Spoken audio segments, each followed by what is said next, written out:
In this Diablo 4 video, I'm going to be showing you my Poison Trapper build. This is a level 50 plus rogue build that's aimed at World Tier 3.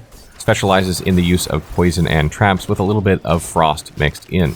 The frost part is optional and it depends on the equipment that you have and the aspects that you have, but I will show you how to use it with the frost and I'll make suggestions if you don't have it as well.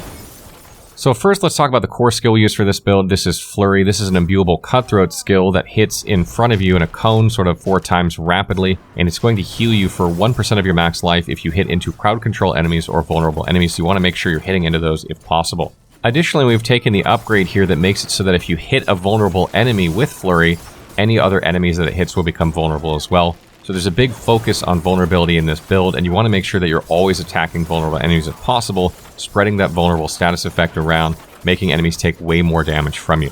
A couple things we've done to support the vulnerability playstyle of this build is we're using the Vengeful aspect, which makes it so unlucky hit making an enemy vulnerable has up to a 48% chance to increase your critical strike chance for 3 seconds up to 9%. That's just the percentage I have on here. This can be up to 50%.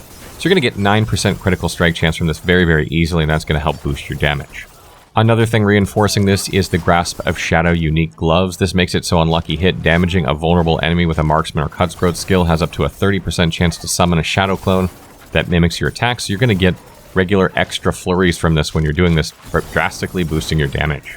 We also have the aspect of encircling blades, and this makes it so Flurry no longer hits in front of you in a cone, but hits all around you in a 360-degree angle, and also increases the damage that you deal. So this is very, very good for this build because that means you can get into a group of enemies and you're going to hit everything around them. We've also taken the Malice passive skill that further boosts our damage to vulnerable enemies, and we have invested heavily in Paragon to increase our vulnerable damage. We've taken the Exploit weakness as our secondary board, and what this does once you get this is it makes it so whenever you deal damage to a vulnerable enemy, they take increased damage from you for 6 seconds up to 15%. This is absolutely fantastic since you spread damage very, very quickly with poison in your attacks. And there's also a lot of nodes in this tree that increase your damage to vulnerable enemies and also reduce the damage you take from vulnerable enemies. So you want to make sure when you start fights that you lead with Puncture, and we have the upgrade of Puncture that makes it so if you hit with 2 blades, you're going to set the vulnerable status effects. You always want to lead with that, set vulnerable, before you start going to town with Flurry so you can spread that Flurry around. So obviously a big part of this build is getting into the middle of enemies so that you can use Flurry and hit everything around them.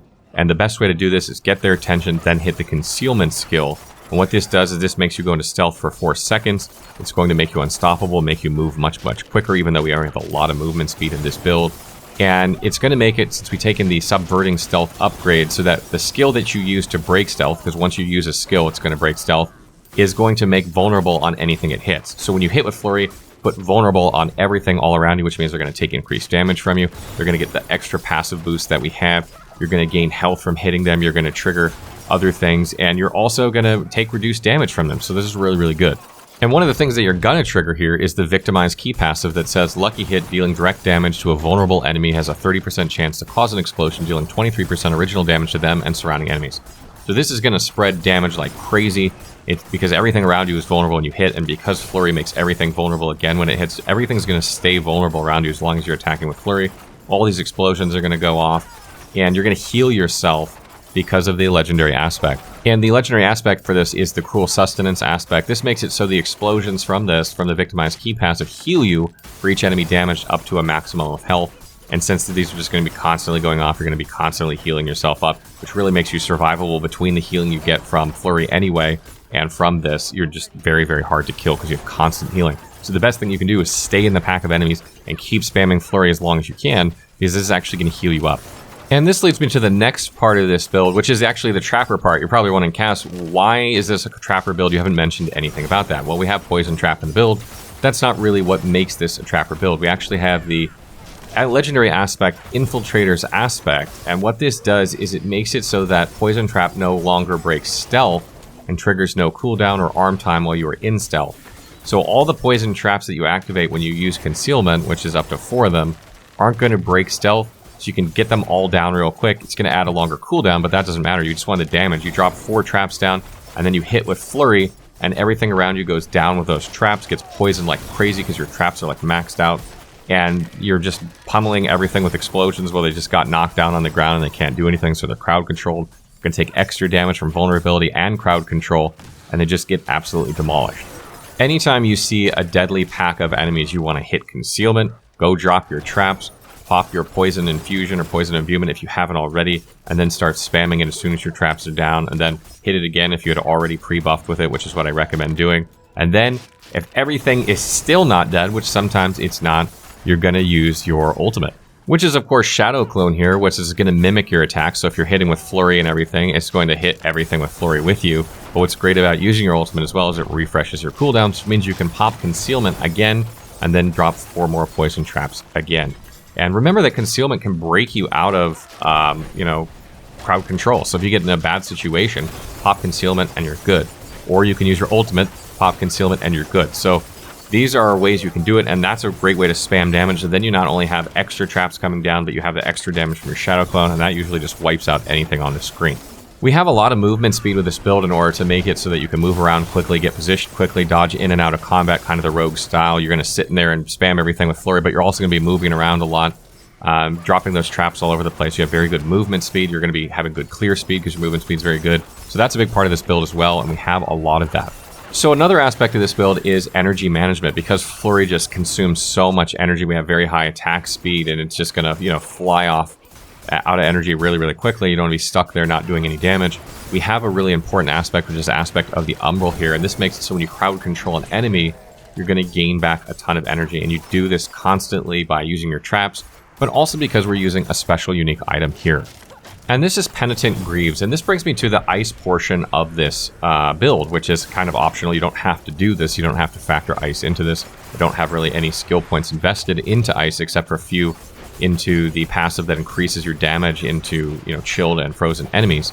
But what these Greaves do is they leave a trail of frost around you as you move around, so you're going to chill enemies. And what's really great about this is that, you deal extra damage to CC'd enemies. Chilled is considered CC'd. And you also gain resources from this. So if you run through enemies and they become CC'd, you're going to gain energy back, which is huge. And since we're using Poison Imbuement and we have a way to chill enemies rather easily, I also took the Noxious Ice aspect, or aspect of Noxious Ice. This makes it so that when you deal poison damage with Poison Imbuement to chilled enemies, they chill over even faster per second, so they can freeze, and then you get extra damage against frozen. And they also take extra poison damage from you. Frozen enemies will take extra poison damage from you from this. So you're not only safe because they're frozen, they can't hit you, they're taking more damage from your poison, they're taking more damage from your attacks. This works out really, really nicely. And another aspect we have here is the Cheats aspect, which makes it so that you take less damage from crowd-controlled enemies. And when you get hit by a crowd-control enemy that deals direct damage to you, you also get more movement speed, which is a big part of this build, as I mentioned before. And this works really well with this, because if you just run by enemies, they're crowd-controlled, and then automatically their damage is going to go down against you, and rogues are kind of squishy. This is a great way to help mitigate damage. Now, obviously, if you don't have, the boots, and you're not using that boots, and you don't have the extra poison damage to frozen enemies, you don't need to worry about this part as much, right? Like, you can swap these out for things that increase your protection, like a damage shield, or things that further increase your damage. There's a lot of good aspects out there that do this. For instance, like the Smiting aspect, which increases your critical strike chance against injured enemies. Injured are below 35%, which happens a lot because you got poison all over enemies, so you want to finish them off. Also increases your crowd control duration when you're healthy, which happens a lot with this build because you very rarely take a lot of damage. Another good one that I didn't manage to get is the aspect of Bursting Venoms. This makes it so Unlucky Hit critical strikes with poison imbued skills have a chance to create toxic pools that deal poisoning damage over time. And while standing in this pool, Poison Imbuement has no cooldown and no charge limit, so you can just keep spamming this if you can get that one.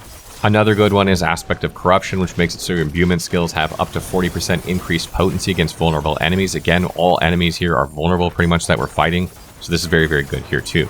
And for my glyph here, I'm using Control, which increases my damage against crowd-controlled targets. It also increases my damage against slowed or chilled enemies, or increases it even more against stunned or frozen. In this particular case, it makes a lot of sense because we have the chilled status effect, but you could easily change this to another one if you don't. For instance, Tracker is really good. This increases your damage against poison enemies and also makes it so your poison damage effects last 33% longer. That's huge. That means enemies are going to take more poison damage from you, and that's a good alternative.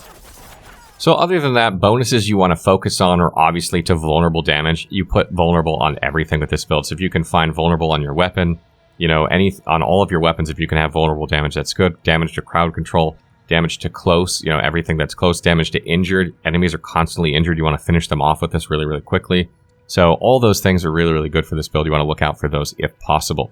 And obviously damage over time as well, or poison damage, because you do a lot of poison damage. That's kind of the focus of the build. And you can put amethysts in your weapons in order to increase your damage over time as well. So that wraps up my Poison Trapper build. I hope you guys found it interesting. This is obviously, we're getting to the point where we're sort of approaching tier 4 here. As you can see, certain uniques are changing the way builds are shaping. And I definitely want to let you know that you can play this build without those uniques. And when we get to tier 4, we're going to have obviously a lot more specialized builds where it's like you need these specific pieces of equipment in order to put these builds together. But this one, it's optional, can make it a little bit better, and I just wanted to mention it as well. Stay tuned for more Diablo 4 build videos. We're going to have a few more tier 3 builds, I think 2 or 3 more, and then we're going to move on to tier 4, probably starting next week.